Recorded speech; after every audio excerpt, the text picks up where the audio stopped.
Matthew chapter 8. Pinagaling ni Jesus ang isang ketongin.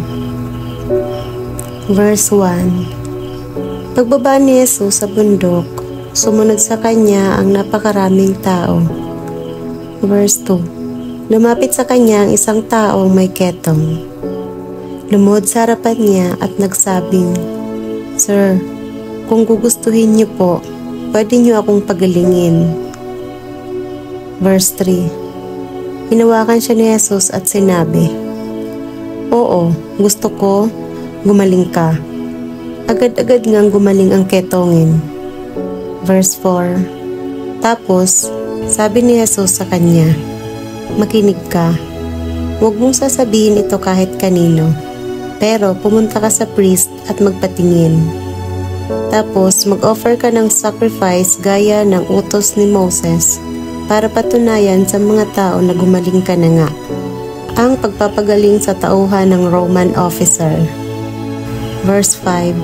Pagpasok ni Jesus sa bayan ng Capernaum, lumapit sa kanya ang isang officer ng Roman army at nakiusap. Verse 6. "Sir, na-paralyze yung tauhan ko. Nasa bahay po siya ngayon, nakahiga, hirap na hirap at di makagalaw." Verse 7. Sinabi ni Jesus, "Pupunta ako at pagagalingin ko siya." Verse 8. Pero sumagot yung officer sa kanya, "Sir, di ko po deserve na pumunta kayo sa bahay ko. Sabihin niyo lang po at gagaling na ang tauhan ko." Verse 9. "Under din po ako ng mga officer na superior sa akin, at meron din akong mga sundalo na under sa akin, na pag inutusan kong pumunta ka doon, pupunta siya. Pag sinabi ko sa isa na, halika dito, lumalapit siya. Pag sinabi ko sa tauhan ko na, gawin mo to, ginagawa niya ngayon." Verse 10. Humanga si Jesus nang marinig ito at sinabi niya sa mga taong sumusunod sa kanya, "Sinasabi ko sa inyo, di pa ako nakakita ng ganito kalaking pananalig sa buong Israel." Verse 11. Sinasabi ko sa inyo, maraming manggagaling sa east at sa west at kakain sa handaan kasama sina Abraham, Isaac at Jacob sa kaharian ng langit. Verse 12.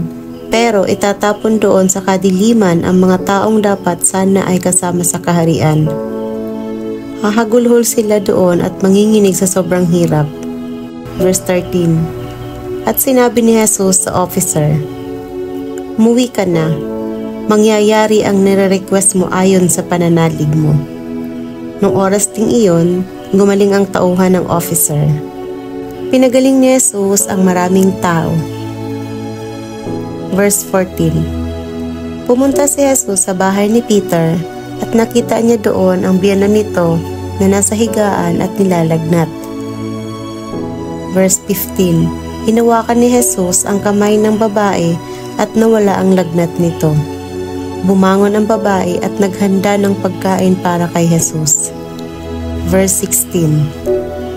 Nung gabing yun, dinala kay Jesus ang maraming sinasapian ng mga demonyo. Pinalayas niya ang mga masasamang espiritu sa isang salita lang, at pinagaling ang lahat ng may sakit. Verse 17. Ginawa niya yun para matupad ang sinabi ni Prophet Isaiah. Kinuha niya ang mga karamdaman natin at pinasan niya ang ating mga sakit. Ang pagsunod kay Jesus. Verse 18. Nang makita ni Jesus ang napakaraming tao sa paligid niya, inutusan niya ang mga disciples na tumawid sa kabilang side ng lake. Verse 19. Lumapit sa kanya ang isang teacher ng law at sinabi, "Teacher, susunod po ako sa inyo kahit saan kayo pumunta." Verse 20. Pero sumagot si Jesus, "May lungga ang mga pax, may pugad ang mga ibon, pero wala man lang lugar para humiga at magpahinga ang Son of Man." Verse 21. Sabi naman ng isa sa mga disciples niya, "Sir, pwede po bang umuwi muna ako para ipalibing ang tatay ko?" Verse 22.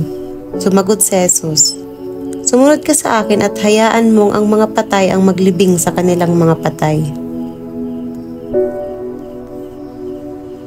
pinatigil ni Jesus ang bagyo. Verse 23. Sumakay si Jesus sa bangka at sumama sa kanya ang mga disciples niya. Biglang nagkaroon ng malakas na bagyo sa lake at halos tumubog ang bangka dahil sa malalaking alon. Pero tulog noon si Jesus. Verse 25. Kaya lumapit ang mga disciples at ginising nila si Jesus. Sabi nila, "Ligtas niyo kami, Lord! Mamamatay na tayo!" Verse 26. Pero sinabi ni Jesus sa kanila, "Bakit kayo natatakot? Napakaliit naman ang faith niyo." Tumayo siya, sinaway niya ang hangin at mga alon, at bumuti ang panahon. Verse 27. Namangha silang lahat at sinabi, "Anong klaseng tao siya? Pati hangin at dagat sumusunod sa kanya." Si Jesus at ang dalawang sinapian ng demonyo. Verse 28.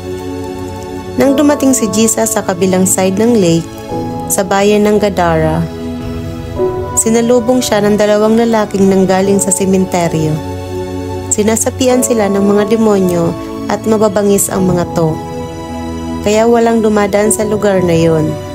Verse 29. Biglang nagsisigaw ang dalawang lalaki, "Anong pakialam mo sa amin, anak ng Diyos? Nandito ka ba para pahirapan kami kahit hindi pa time?" Verse 30.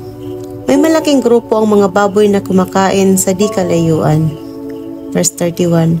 Nakiusap ang mga demonyo sa kanya, "Kung palalayasin mo kami, papasukin mo kami sa mga baboy na yun." Sabi ni Jesus, "Sige, lumayas kayo." So, lumabas nga sila sa dalawang lalaki at pumasok sa mga baboy.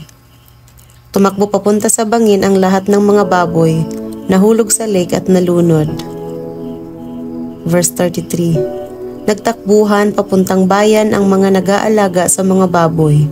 Pagdating doon, kinuwento nila lahat ng nangyari at yung nangyari sa mga lalaking sinapian ng mga demonyo.